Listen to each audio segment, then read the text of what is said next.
जय माता दी। आप सभी को महानवमी की हार्दिक शुभकामनाएं और मां सिद्धिदात्री आप सभी की मनोकामनाएं पूरी करे और आप सभी के व्रत स्वीकार करे।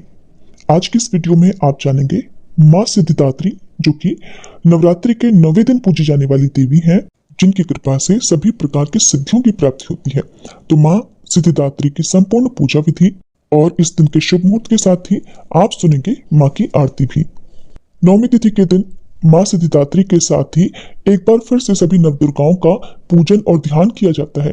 कन्या पूजन विधि विधान से करने के बाद यदि व्रती चाहे तो शुद्ध सात्विक भोजन ग्रहण कर सकते हैं। वैसे नवरात्रि के पूरे 9 दिन तक उपवास रखने वाले भक्तों को दशमी तिथि के दिन सुबह के समय ही अन्न यानी कि जो शुद्ध सात्विक भोजन है वो ग्रहण करना चाहिए। इन 9 दिनों में केवल फलाहार ही किया जाता है। यदि आपकी सामर्थ्य ऐसा करने की ना हो तो फिर आप कन्या पूजन के बाद भोजन ग्रहण कर सकते हैं। कलश विसर्जन दशमी तिथि को ही किया जाता है। कई बार नवमी और दशमी तिथि एक ही दिन पड़ती है, तो ऐसे में दशमी तिथि लगने पर शाम को सूर्यास्त से पहले पहले भी विसर्जन किया जा सकता है। 17 अप्रैल बुधवार को ब्रह्म मुहूर्त का समय रहेगा सुबह 4:31 से 5:19। सूर्योदय होगा सुबह 6:08 पर, सूर्यास्त होगा शाम 6:44 पर। इस दिन बहुत ही शुभ योग बन रहे हैं, जिसमें पुनर्वसु नक्षत्र का योग सुबह 3:05 तक रहेगा और उसके बाद सारा दिन पुष्य नक्षत्र रहने वाला है। पुष्य नक्षत्र में की गई पूजा पाठ, की गई खरीदारी या किया गया कोई भी शुभ मांगलिक कार्य जीवन भर शुभ फलों की प्राप्ति कराने वाला होता है। पुष्य नक्षत्र में यदि पीले रंग की वस्तुओं की खरीदारी की जाती है, जैसे कि सोना या हल्दी, या फिर आप पूजा पाठ से संबंधित जो भी मूर्ति या फिर पूजा सामग्री यदि खरीदना चाहते हो तो वो इस शुभ योग में आप खरीद सकते हैं। यदि आपकी कोई मनोकामना है तो उसकी पूर्ति के लिए भी खास उपाय आज के दिन आप कर सकते हैं, जिसके लिए आप आसपास माँ दुर्गा के मंदिर में जाकर आटे का घी का एक दीपक जलाएं। आपकी जो भी मनोकामना है उसके लिए प्रार्थना करें और माँ भगवती को श्रृंगार अर्पित करें। यदि हो सके तो 16 श्रृंगार, नहीं तो चूड़ी, बिंदी, सिंदूर और लाल चुनरी आप माँ को अर्पित करें। इसके बाद अपनी मनोकामना के लिए प्रार्थना करें और जब आपकी मनोकामना पूरी हो जाए तो आप कितनी संख्या में आटे के दीपक जलाना चाहते हैं इसका भी संकल्प लें। कहते हैं आटे के दीपक जलाने से मनोकामना बहुत जल्दी पूरी होती है। बस मन में विश्वास रखकर आपको इस उपाय को करना चाहिए। राहु काल का समय दोपहर 12 बजे से 1:30 बजे तक रहेगा। आज के दिन नौमी तिथि दोपहर 3:14 तक रहेगी और इसके बाद में दशमी तिथि प्रारंभ हो जाएगी।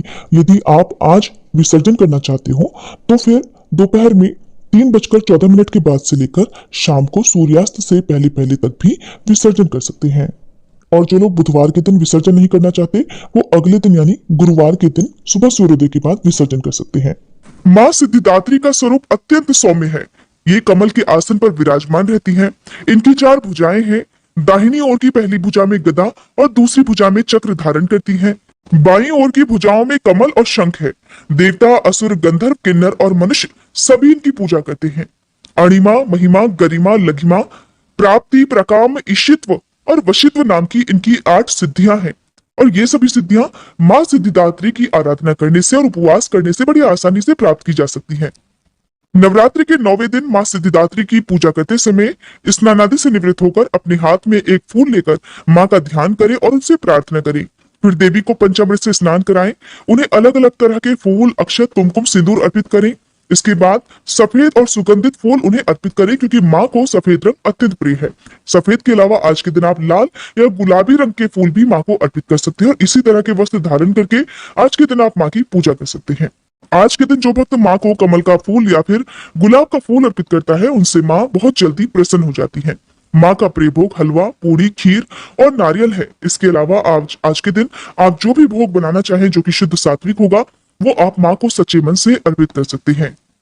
अष्टमी हो या नवमी, माँ महागौरी और माँ सिद्धिदात्री को हलवा, पूरी और चने का भोग, साथ ही मिठाइयों का भोग लगाया जाता है। यदि आपकी सामर्थ्य हो तो आप इन सब का भोग लगाएं, नहीं तो लौंग और बताशे का, पान, सुपारी, इलायची का भोग भी आप माँ को अर्पित कर सकती हैं।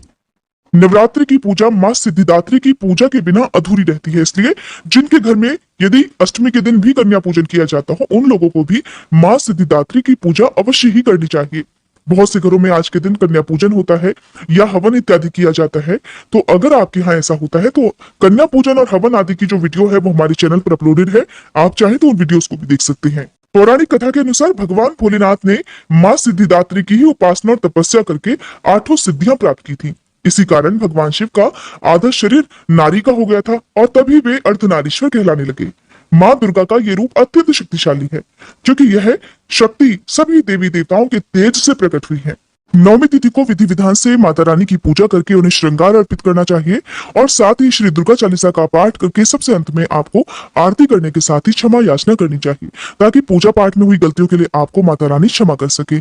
साथ ही जो लोग कन्या पूजन आज के दिन करना चाहते हैं, उन्हें सबसे पहले भोग माता रानी को अर्पित करना चाहिए।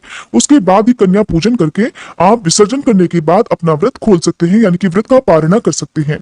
बहुत से लोग नवमी तिथि को उपवास नहीं खोलते हैं और दशमी तिथि को ही व्रत का पारण करते हैं। अगर आप पहली बार से ये व्रत रख रहे हैं तो आपको भी दशमी तिथि के दिन ही व्रत का पारणा करना चाहिए, और अगर आप पहले से व्रत रखते आ रहे हैं और तब आप नवमी तिथि को ही व्रत खोलते हैं तो आप पहली बार से जो मान्यता या नियम का पालन करते आ रहे हैं उन्हीं का आपको पालन करना चाहिए। बीच में आपको कभी भी किसी भी नवरात्रि में नियम नहीं बदलने चाहिए। माता रानी को चढ़ाई गई जो भी श्रृंगार हैं, उनमें से कुछ श्रृंगार की सामग्री को जैसे कि चूड़ी, बिंदी या सिंदूर को जो सुहागिन महिला है वो अपने इस्तेमाल के लिए रख सकती हैं, बाकी का आप मंदिर में दान कर सकती हैं। अगर कोई कुमारी कन्या हो तो चूड़ी या फिर मेहंदी को माता रानी का प्रसाद समझकर आप अपने पास रखें, बाकी का आप मंदिर में दान कर दें, विसर्जन कर दें। माँ सिद्धिदात्री का पूजा मंत्र। ओम देवी सिद्धिदात्रे नमः। प्रार्थना। सिद्ध गंधर्व यक्षाद्यैर सुरैरम रैरपि सेव्य माना सदा भूयात सिद्धिदा सिद्धिदायिनी। स्तुति मंत्र।